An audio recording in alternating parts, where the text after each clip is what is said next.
जौनपुर से इस वक्त की बड़ी खबर। बदलापुर थाने में 24 घंटों से बैठी मुंबई से आई प्रेमिका प्रेमी को बुलाने की जिद पर अड़ी। प्रेमिका ने कहा, न्याय न मिलने तक थाने में बैठी रहूंगी और भूख हड़ताल भी करूंगी। जौनपुर जिले के बदलापुर कोतवाली परिसर मुंबई से आई प्रेमिका ने पुलिस को बताया है कि वो बिहार जनपद के सीतामढ़ी गांव निवासी ममता गुप्ता है, जिसका आरोप है कि मुंबई के गोरेगांव वेस्ट में रहकर वो स्टूडियो में गाना गाती थी।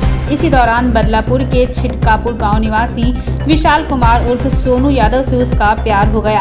फिर दोनों वहीं किसी मंदिर में शादी कर एक साथ रहने लगे। धीरे धीरे 3 साल बीत गए तो ममता ने विशाल से कोर्ट मैरिज करने की जिद करने लगी तो वो उसे बहलाता रहा। इसके बाद 12 अक्टूबर को विशाल ने ममता को मुंबई में ही छोड़कर अपने गाँव भाग गया।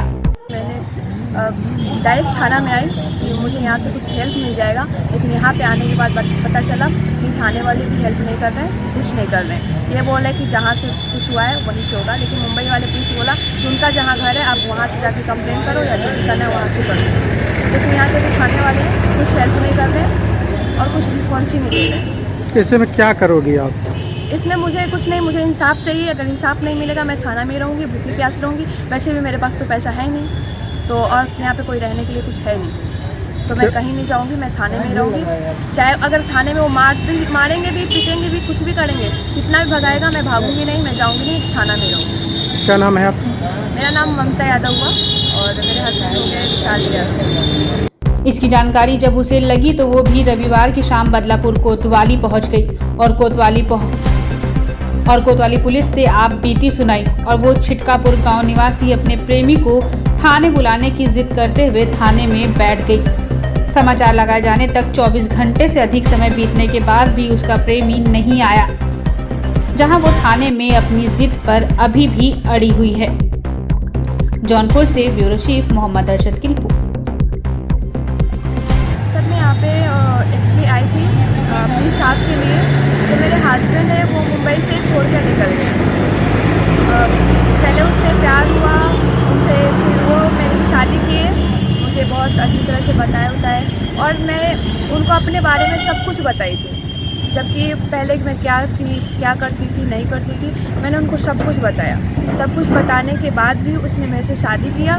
शादी करने के बाद 6 महीने के बाद मैंने उनको बोला, पहले मंदिर में उसने शादी किया मेरे से, गोरेगांव वेस्ट मोतीलाल नगर 1 नंबर हाथी सर्कल के पास। वहाँ पे गणेश मूर्ति का मंदिर है, वहीं पे उसने शादी किया।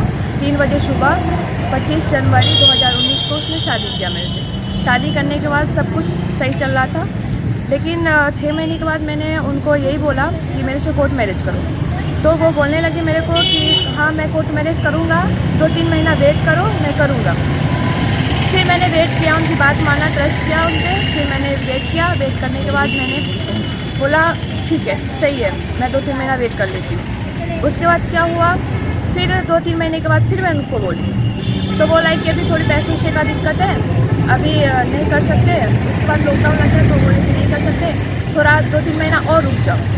फिर मैंने उन पर ट्रस्ट किया, फिर मैंने रुका और रुकने के बाद करीब 2-3 महीने, 2 या 2.5 महीने ऐसे एक्चुअली हो रहा था। उस टाइम फिर मैं बोली तो बोल रहा है कि हाँ ठीक है, कल परसों चलते हैं। कल परसों चलने के बाद क्या हुआ, उसने बोला कि परसों शूटिंग है। फिर वो शूटिंग पे निकल गए। शूटिंग पे जाने के बाद बोलने लगा कि आज तो मैं शूटिंग पे जा रहा हूँ तो नहीं होगा। तो मैं बोली ठीक है, नहीं होगा तो कोई बात नहीं। फिर उस टाइम से मैंने बात करना ही बंद कर दिया, कोर्ट मैरिज के बाद करना ही बंद कर दिया। और वो भी बंदा मेरे से कुछ नहीं बोला और मतलब ऐसा कुछ नहीं हुआ कि हाँ अगर बंदी नहीं बोल रही है तो मैं खुद से बोलकर या फिर मैं खुद जाता हूँ लेकर साथ में, कुछ नहीं। फिर तब से फिर साथ में रहा। उसके बाद बच्चे भी 2020 में बच्चे भी आ गए।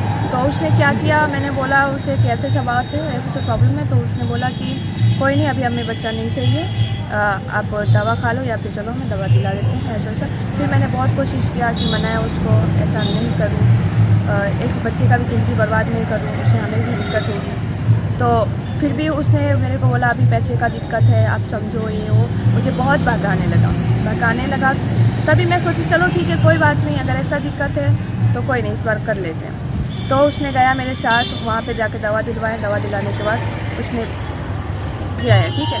उसके बाद फिर क्या हुआ, फिर से अच्छे से साफ सही से रहना